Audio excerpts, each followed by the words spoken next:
ഉലകുടയ പെരുമാൾ തമ്പുരാൻ നമോസ്തുതേ.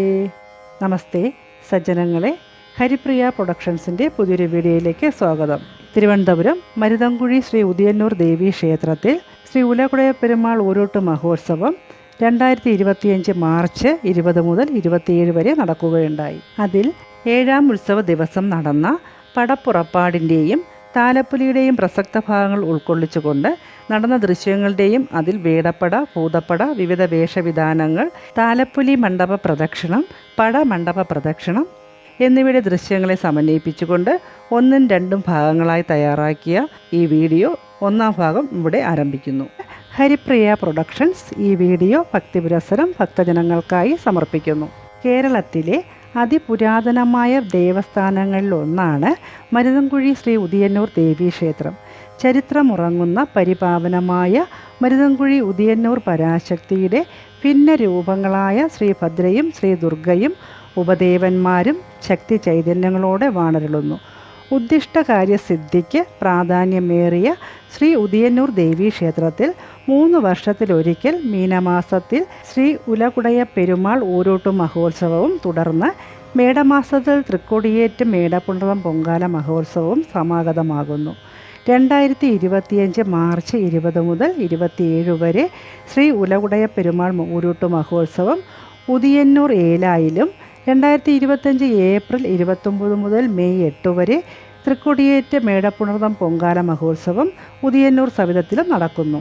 3 വർഷത്തിലൊരിക്കൽ ഊരുകാരിൽ നിന്നും സംഭാവന സ്വരൂപിച്ച് ഹരിതഭംഗിയുണർത്തുന്ന ഉദിയന്നൂർ ഏലായിൽ പച്ചപ്പന്തൽ കെട്ടി ശ്രീ ഉലകുടയ പെരുമാൾ തമ്പുരാനെ കുടിയിരുത്തി ദേവി, സപ്തകന്യകമാർ, അഷ്ടനാഗങ്ങൾ എന്നീ ദേവതമാരെയും സങ്കല്പിച്ച് പൂർവാചാര വിധിപ്രകാരമുള്ള ചടങ്ങുകളോടെ നടക്കുന്ന ഈ മഹോത്സവത്തിലെ സമസ്ത ചടങ്ങുകളിൽ ദർശന സൗഭാഗ്യത്താലും സജീവ പങ്കാളിത്തത്താലും ശ്രീ ഉദിയന്നൂർ അമ്മയുടെയും ശ്രീ ഉലകുടയ തമ്പുരാൻ്റെയും ഉപദേവന്മാരുടെയും സർവ്വ ഐശ്വര്യ സിദ്ധിക്കായി ഇവിടത്തെ ഊരോട്ട് മഹോത്സവം നടക്കുകയാണ്. ശ്രീ ഉലകുടയ പെരുമാൾ ഊരോട്ട് ഐതിഹ്യം. പുരാതന കാലത്ത് പാണ്ഡ്യരാജ്യത്ത് മധുരയ്ക്ക് സമീപം വൈഗ എന്നൊരു ചെറിയ രാജ്യം ഭരിച്ചിരുന്നത് നീതിമാനും സത്യസന്ധനും പ്രജാക്ഷേമ തൽപരനുമായ ആദിശേഖര പെരുമാൾ എന്നൊരു രാജാവായിരുന്നു. ഭഗവത് ഭക്തനായ രാജാവിൻ്റെ ഭരണത്തിൽ വൈഗരാജ്യം സത്യവ്രതരും അധ്വാനശീലരും ദാനധർമാദികളിൽ ശ്രദ്ധാലുക്കളുമായിരുന്ന ജനതയുടെ പ്രവർത്തനത്തിൽ അഭിവൃദ്ധി പ്രാപിച്ചു. ഇതിൽ അസൂയാലുവായ വിക്രമമന്നൻ പാണ്ഡ്യനായ മധുരമന്നൻ വൈഗരാജാവിനെ പോരിന് വിളിക്കുകയും ഘോരയുദ്ധം നടത്തുകയും ചെയ്യുന്നു. യുദ്ധത്തിൽ വൈഗരാജാവ് പരാജയപ്പെട്ടു എന്നു മാത്രമല്ല, രാജാവും 4 സഹോദരന്മാരും വധിക്കപ്പെടുകയും ചെയ്തു. വൈഗരാജ്യം മധുരമന്നനെ കീഴടങ്ങി.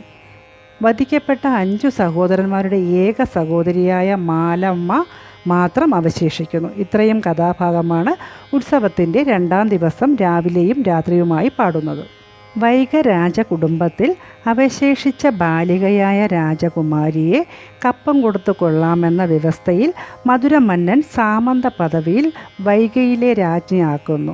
സമർത്ഥനായ മന്ത്രിയുടെ സഹായത്തോടു കൂടി രാജകുമാരി വൈഗ രാജഭരണം തുടരുന്നു.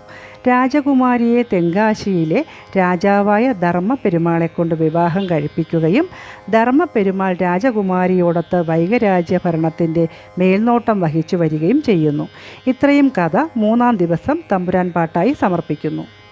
രാജകുമാരി തൻ്റെ 5 സഹോദരന്മാരെ വധിച്ച മധുരമന്നനോട് പകരം വീട്ടാൻ ധീരവീര പരാക്രമിയായ ഒരു പുത്രനെ ലഭിക്കുന്നതിനായി വൈഗ ഭഗവതിയെ ഭജിക്കുന്നു. ജഗദംബികെ, മഹാമായെ, മഹാകാളി, എൻ്റെ 5 സഹോദരന്മാരെ വധിച്ച മധുരമന്നനോട് പകരം വീട്ടുന്നതിന് തക്ക സാമർഥ്യമുള്ള ഒരു പുത്രനെ തരുമാറാകണമേ എന്ന് പ്രാർത്ഥിച്ചു. എൻ്റെ പ്രാർത്ഥന അവിടുന്ന് കൈക്കൊണ്ടാൽ പൊന്നിൻ കൊടിമരവും വെള്ളിയിൽ ആൽത്തറയും പൊന്നോടിനാൽ ശ്രീകോവിലും പുതുക്കിപ്പണിത് ക്ഷേത്രത്തിലെ പൂജാകാര്യങ്ങൾ വിപുലമാക്കി എക്കാലവും നടത്തിക്കൊള്ളാമെന്നും പ്രതിജ്ഞ ചെയ്തു. രാജകുമാരിയുടെ പ്രാർത്ഥനയിൽ അകമലിഞ്ഞു ദേവി പ്രത്യക്ഷപ്പെടുകയും എന്താണ് രാജകുമാരിയുടെ അഭീഷ്ടമെന്ന് ആരായുകയും ചെയ്തു. രാജകുമാരി തൻ്റെ അഭീഷ്ടകാര്യം ദേവീ സന്നിധിയിൽ ഉണർത്തി. വരം തരുന്നത് എൻ്റെ പിതാവായ ശ്രീ പരമേശ്വരനോട് ആലോചിച്ചു മാത്രമേ നിവൃത്തിയുള്ളൂവെന്നും ഞാൻ കൈലാസത്ത് പോയി വരുന്നതുവരെ ക്ഷേത്രനടയിൽ തന്നെ നിൽക്കണമെന്നും ഉപദേശിച്ച് ദേവി അന്തർധാനം ചെയ്തു. വൈഗദേവി കൈലാസത്തു ചെന്ന് ശ്രീ മഹാദേവനെ വിവരം ധരിപ്പിക്കുകയും ഭഗവാൻ അവിടെ നിന്നും ഒരു പിടി മണ്ണെടുത്ത് ദേവിയെ ഏൽപ്പിച്ച് ഇപ്രകാരം അരുളി ചെയ്തു: ഈ പ്രസാദം ആ ഭക്തയ്ക്ക് നൽകുക. അവൾ എൻ്റെയും നിൻ്റെയും ഭക്തയാണ്. ഈ പ്രസാദം ഭക്ഷിച്ചാൽ അവളുടെ ആഗ്രഹം സാധിക്കും. അവൾക്ക് ജനിക്കുന്ന പുത്രൻ അല്പായുസ് ആയിരിക്കുമെങ്കിലും അവളുടെ അഭീഷ്ടം സാധിക്കും. വൈഗ ഭഗവതി ക്ഷേത്ര സന്നിധിയിൽ മടങ്ങിയെത്തി പ്രസാദം രാജകുമാരിക്ക് നൽകി.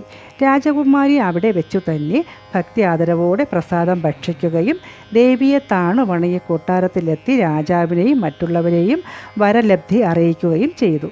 താമസം വിനാ രാജകുമാരി ഗർഭവതിയാകുകയും ഗർഭരക്ഷയ്ക്കും സുഖപ്രസവത്തിനും വേണ്ടി മതപരമായ പൊങ്കപ്പാന, ശിവപൂജ, ഭഗവതി സേവ മുതലായ ചടങ്ങുകളും പൂർത്തീകരിച്ചു. ഊരൂട്ടുത്സവത്തിൻ്റെ 4-ാം ദിവസം ഈ കഥാഭാഗം അരങ്ങേറുന്നതിനാലാണ് അന്നേ ദിവസം ഉത്സവപ്പറമ്പിൽ പൊങ്കാല നടത്തുന്നത്. പൊങ്കപ്പാന എന്ന തമ്പുരാൻ പാട്ടിൽ പ്രസ്താവിക്കുന്നത് ഇവിടുത്തെ ദേശീയ ഭാഷയായ പൊങ്കാല എന്ന് അർത്ഥമാക്കുന്നു. കൊല്ലവർഷം 5-ാം ആണ്ട് കന്നിമാസത്തിൽ വെള്ളിയാഴ്ചയും ഉത്രം നക്ഷത്രവും പൂർവപക്ഷ പഞ്ചമയും കൂടിയ ദിവസം ചിങ്ങം രാശിയിൽ ദേവാംശഭൂതനും ശിവശക്തി അനുഗ്രഹം ലഭിച്ചവനുമായ ശ്രീ ഉലകുടയ തമ്പുരാൻ വൈഗരാജ്ഞിയുടെ പുത്രനായി തിരുവവതാരം ചെയ്തു. ഈ വാർത്ത വൈഗരാജ്യം ഒരു ഉത്സവമായി തന്നെ ആഘോഷിച്ചു. തമ്പുരാൻ പാട്ടിൽ 4-ാം ദിവസത്തെ പാട്ട് ഇവിടെ പൂർത്തിയാക്കുന്നു. കുഞ്ഞിൻ്റെ ജാതക നിർണയം, നാമകരണം, 6-ാം മാസത്തിലെ ചോറൂണ്, വിദ്യാഭ്യാസം, കായികാഭ്യാസം എന്നിവ പൂർത്തീകരിക്കുന്നു. കുഞ്ഞിന് ഉലകുടയ പെരുമാൾ എന്ന് പേരിട്ടു. 5-ാം വയസ്സിൽ അക്ഷരാഭ്യാസത്തിനായി കൊട്ടാര ഗുരുക്കന്മാരെ ഏർപ്പെടുത്തി. പുരാണ കഥകളായ നളചരിതം, ഭഗദത്ത യുദ്ധം, സന്താനഗോപാലം, രാസക്രീഡ, പഞ്ചതന്ത്ര കഥകൾ, വിദുരവാക്യം മുതലായവ തമ്പുരാൻ ഹൃദ്യസ്ഥമാക്കി. സമർത്ഥന്മാരായ ഗുരുക്കന്മാരിൽ നിന്നും ആയുധാഭ്യാസവും അശ്വാരൂഢ പരിശീലനവും കടൽ യുദ്ധ പരിശീലനവും നേടി. സുശക്തമായ ഒരു നാവികപ്പടയും രൂപീകരിച്ചു. സഹോദരന്മാർ ഇല്ലാത്തതിനാൽ അമ്മയുടെ അനുവാദത്തോടെ അയൽ രാജ്യത്തിലെ രാജകുടുംബങ്ങളിൽ നിന്നും 4 പേരെ ദത്തെടുക്കുകയും അവരെ ഇളയ രാജാക്കന്മാരായി വാഴിക്കുകയും ചെയ്തു. യൗവന ദശയിൽ അമ്മയുടെ ആശീർവാദത്തോടെ ചോഴമണ്ഡലത്തിൽ നിന്നും 7 കന്യകമാരെ വിവാഹം കഴിച്ച് രാജകൊട്ടാരത്തിൽ അവരുമായി സസുഖം താമസിച്ചു. താമസിയാതെ കിരീടധാരണം നടത്തി വൈഗരാജ്യത്തിലെ രാജാവായി രാജ്യഭരണം ആരംഭിച്ചു. മാതൃകാപരമായ രാജ്യഭരണം കൊണ്ട് വൈഗരാജ്യം സമൃദ്ധിയിലും സന്തുഷ്ടിയിലും പ്രശോഭിച്ചു. ഇത്രയും കഥാഭാഗം കൊണ്ട് 5-ാം ദിവസത്തെ പാട്ട് പൂർത്തിയാകുന്നു. ശ്രീ ഉലകുടയ പെരുമാളിൻ്റെ ജീവിതോദ്ദേശമായ മധുരമന്നനോട് പകരം വീട്ടുന്നതിനുള്ള സംരംഭങ്ങളും അണിയറ പ്രവർത്തനങ്ങളും ആരംഭിച്ചു. അമ്മയുടെ അനുഗ്രഹത്തോടെ കുലദേവതയായ വൈഗ ഭഗവതിയെ ക്ഷേത്രസന്നിധിയിലെത്തി ഭജിച്ചു. ദേവി തമ്പുരാൻ്റെ തപസ്സിൽ മനസ്സലിയുകയും തമ്പുരാൻ്റെ അഭീഷ്ടം ആരായുകയും ചെയ്തു. എൻ്റെ അമ്മാവന്മാരെ കൊല ചെയ്ത മധുരമന്നനോട് യുദ്ധം ചെയ്ത് അവരെ വധിക്കുന്നതിന് ദാരുകനെ നിഗ്രഹിച്ച വാൾ നൽകണം എന്ന് അപേക്ഷിച്ചു. തൻ്റെ പക്കൽ ദാരുകനെ വധിച്ച വാൾ ഇല്ലെന്നും പകരം ചെറിയ ഒരു വാൾ നൽകാമെന്നും ദേവി അരുളി ചെയ്തു. നാന്തകം വാൾ തന്നെ വേണമെന്ന് ശഠിക്കുകയും തൃപ്തനാകാതെ തമ്പുരാൻ തപസ് തുടരുകയും ചെയ്തു. നാന്തകം വാൾ നൽകാൻ നിവൃത്തിയില്ല എന്നും അത് താതൻ്റെ തൃപ്പാദങ്ങൾ സമർപ്പിച്ചു പോയി എന്ന് ദേവി അരുളി ചെയ്തതിനാൽ തമ്പുരാൻ തൻ്റെ ഘോരതപസ് തുടർന്നു. ദേവി പ്രത്യക്ഷയാകാതിരുന്നതിനാൽ കോപാകുലനായ തമ്പുരാൻ തൻ്റെ ആഗ്രഹം സാധിച്ചു തരാൻ ശേഷിയില്ലാത്ത ദേവിയുടെ ക്ഷേത്രം ഇടിച്ചു നിരത്തി കുളം കോരി അതിൽ കുളിച്ചേ താൻ അടങ്ങുകയുള്ളൂ എന്ന ഉഗ്രപ്രതിജ്ഞയോടുകൂടി ക്ഷേത്രം തകർക്കുന്നതിന് ആനകളെ നിയോഗിച്ചു.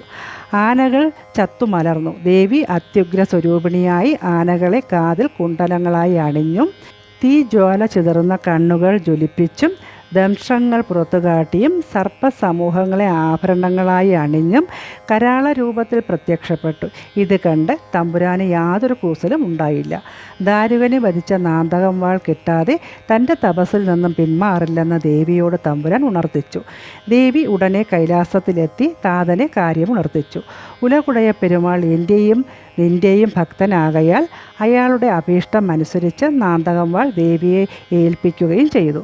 എന്നാൽ ഉലകുടയ പെരുമാളും മധുരമന്നനുമായുള്ള രണ്ടാമത്തെ യുദ്ധത്തിൽ ശിവൻ്റെ ഭൂതപ്പടയും വേടപ്പടയും പടക്കളത്തിൽ ആഗതരാകുമ്പോൾ ദേവി അവിടെ പ്രത്യക്ഷയായി നാന്തകം വാൾ തിരിച്ചു വാങ്ങിക്കൊള്ളണമെന്നും അനന്തരം ഉലകുടയ പെരുമാൾ മധുര ക്ഷേത്ര സന്നിധിയിൽ ആത്മഹത്യ ചെയ്യേണ്ടി വരുമെന്നും ശ്രീ പരമേശ്വരൻ മുന്നറിയിപ്പ് നൽകി. ഉടൻ തന്നെ ദേവി വൈഗക്ഷേത്രത്തിലെത്തുകയും ദേവി ചോദിക്കുന്ന സമയം നാന്തകം വാൾ തിരികെ ഏൽപ്പിക്കാമെന്ന് സത്യം ചെയ്യിച്ച് തമ്പുരാന് വാൾ നൽകി. ദേവിയോട് മാപ്പിരന്ന് നിരവധി പൂജകൾ നടത്തി ദേവീ പ്രീതി നേടി ജീവൻ നഷ്ടപ്പെട്ട ആനകളെ ദേവി പുനർജീവിപ്പിക്കുകയും തമ്പുരാനെ അനുഗ്രഹിച്ച് കൊട്ടാരത്തിലേക്ക് യാത്രയാക്കുകയും ചെയ്തു. നാന്തകം വാൾ ഏറ്റുവാങ്ങിയ ഉലകുടയ തമ്പുരാൻ തൻ്റെ സൈന്യത്തെ സജ്ജീകരിച്ച് വൻപടയോടെ ചെന്ന് മധുര രാജാവിനെ യുദ്ധത്തിന് വിളിച്ചു. ഈ സമയം പ്രകൃതി ശോഭിച്ചു. വൈഗ നദി കരകവിഞ്ഞൊഴുകി. പാലം ഒഴുക്കിൽപ്പെട്ട് നശിച്ചു. യാത്രാവഴികളെല്ലാം പുനർക്രമീകരിച്ച് ഉലകുടയ പെരുമാൾ മധുരമന്നൻ്റെ രാജ്യത്ത് പ്രവേശിച്ചു.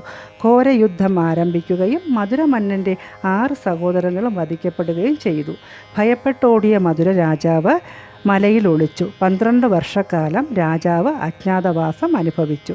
ഇത്രയും കഥ ചൊല്ലി 6-ാം ദിവസത്തെ തമ്പുരാൻ പാട്ട് അവസാനിപ്പിക്കുന്നു. 12 സംവത്സരക്കാലം വൈഗയും മധുരയും ചേർന്ന വിസ്തൃത സാമ്രാജ്യം ഉലകുടയ പെരുമാൾ നീതിനിഷ്ഠയോടെ ആദർശപരമായി ഭരിച്ചു.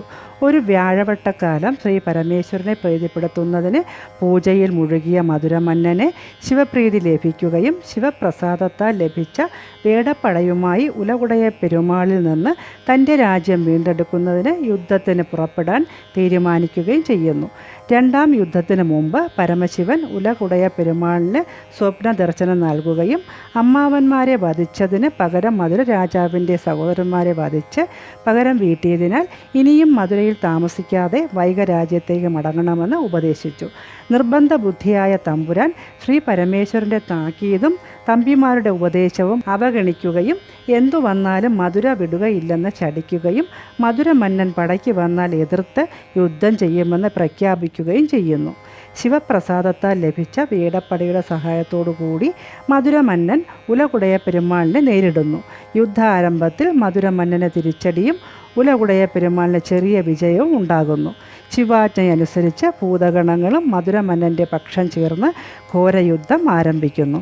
ഭൂതപ്പടയോടൊത്ത് ശ്രീ ഭദ്രകാളി പോർക്കളത്തിൽ പ്രത്യക്ഷയാകുകയും ഉലകുടയ പെരുമാളുടെ കയ്യിൽ നിന്നും നാന്തകം വാൾ തിരികെ വാങ്ങി അപ്രത്യക്ഷയാകുന്നു. നാന്തകം വാൾ നഷ്ടപ്പെട്ട ഉലകുടയ പെരുമാളിനെ യുദ്ധത്തിൽ എതിർത്തു നിൽക്കാനുള്ള ശക്തി ക്ഷയിക്കുകയും പൗരുഷമൂർത്തിയായ തമ്പുരാൻ തോൽവി സമ്മതിച്ച് കീഴടങ്ങാതെ ശിവക്ഷേത്ര സന്നിധിയിലെത്തി തൻ്റെ സഹോദരന്മാരോടൊത്ത് ആത്മഹത്യ ചെയ്ത് വീരസ്വർഗം പ്രാപിക്കാൻ ഒരുങ്ങുന്നു. ശിവപാർവതി വരപ്രസാദത്താൽ ജന്മമെടുത്ത് ധീരനും ദൃഢനിശ്ചയം കൊണ്ട് ദേവീ ദേവന്മാരെ പോലും വിഭ്രമിപ്പിച്ച പൗരുഷശാലിയായ ശ്രീ ഉലകുടയ പെരുമാൾ പരംധാമത്തിൽ ലയിക്കുന്നു. 7-ാം ഉത്സവ ദിവസം പകലും രാത്രിയും കൊണ്ട് ശ്രീ ഉലകുടയ പെരുമാളിൻ്റെ വീരേതിഹാസ കഥാഭാഗങ്ങൾ പാടി തമ്പുരാൻ പാട്ട് പൂർത്തിയാക്കുന്നു. 7-ാം ദിവസം വൈകുന്നേരം പടയണി നിലത്തിൽ നിന്നും താലപ്പൊലി അകമ്പടിയോടെ ആരംഭിക്കുന്ന പുറപ്പാട് ശ്രീ പരമേശ്വരൻ്റെ വേടപ്പടയെയും ഭൂതപ്പടയെയും ഉദ്ദേശിച്ചുള്ളതാണ്.